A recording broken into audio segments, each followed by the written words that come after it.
اعوذ باللہ من الشیطان الرجیم بسم اللہ الرحمن الرحیم ذالک بانہم شاقوا اللہ ورسولہ ومن یشاقق اللہ ورسولہ فإن اللہ شدید العقاب۔ یہ اس لیے کہ انہوں نے اللہ اور اس کے رسول سے دشمنی مول لی ہے، اور اگر کوئی شخص اللہ اور اس کے رسول سے دشمنی مول لیتا ہے تو یقیناً اللہ کا عذاب بڑا سخت ہے۔ ذالکم فذوقوہ وان للکافرین عذاب النار، یہ سب تو آپ چکھ لو،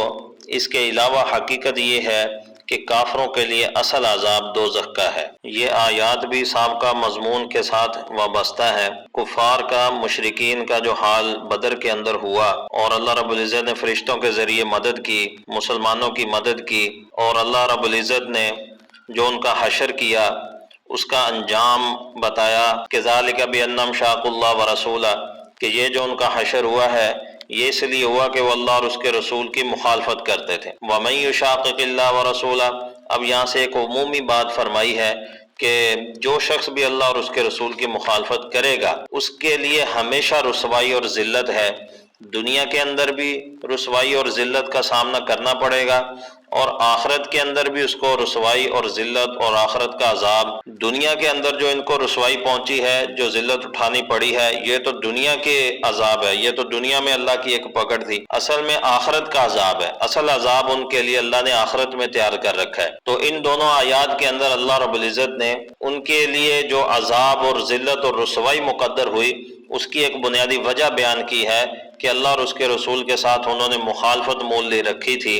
اگر وہ ایسا نہ کرتے تو شاید یہ ذلت اور ہزیمت نہ اٹھانی پڑتی، اور یہ بہت بڑی ذلت تھی ان کے لیے کہ اتنا بڑا لشکر، اتنے بہادر، اتنا مال، اتنا اسلحہ، اتنا سب کچھ ہونے کے باوجود ایک نہتے اور کمزور فریق سے،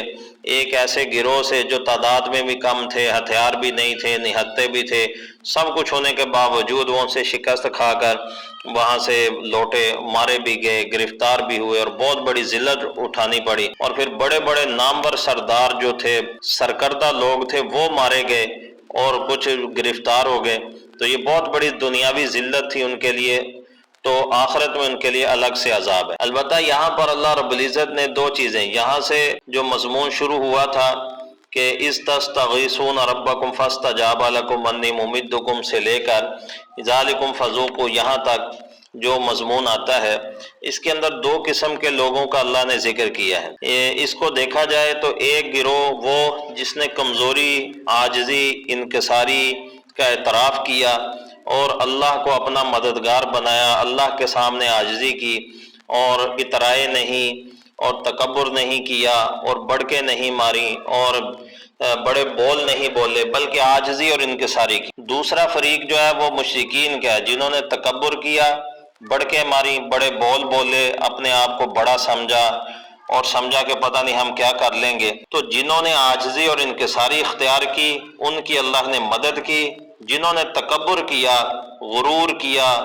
اپنے آپ کے اندر انہوں نے اپنے آپ کو بہت بڑا سمجھا اور بہت کچھ سمجھا اور اللہ کی مدد سے بے نیاز رہے، اور انہوں نے سمجھا کہ ہم سارا کچھ خود ہی کر سکتے ہیں اور ہمارے معبودان باطلہ ہمارے ساتھ ہیں، تو اللہ نے ان کو ذلت اور رسوائی کا شکار کیا۔ دنیا کے اندر بھی ذلت اور آخرت کے اندر بھی ان کے لیے عذاب ہے۔ تو ایک بات یہ سمجھ آتی ہے کہ انسان جو عاجزی اختیار کرتا ہے، جو اللہ کے سامنے سر جھکا دیتا ہے، کسی بات پہ فخر نہیں، بڑائی نہیں، تکبر نہیں، اس کے لیے اللہ کی طرف سے انعامات ہیں، اور جو تکبر میں پڑ جاتا ہے، غرور میں پڑ جاتا ہے، فخروں میں پڑ جاتا ہے،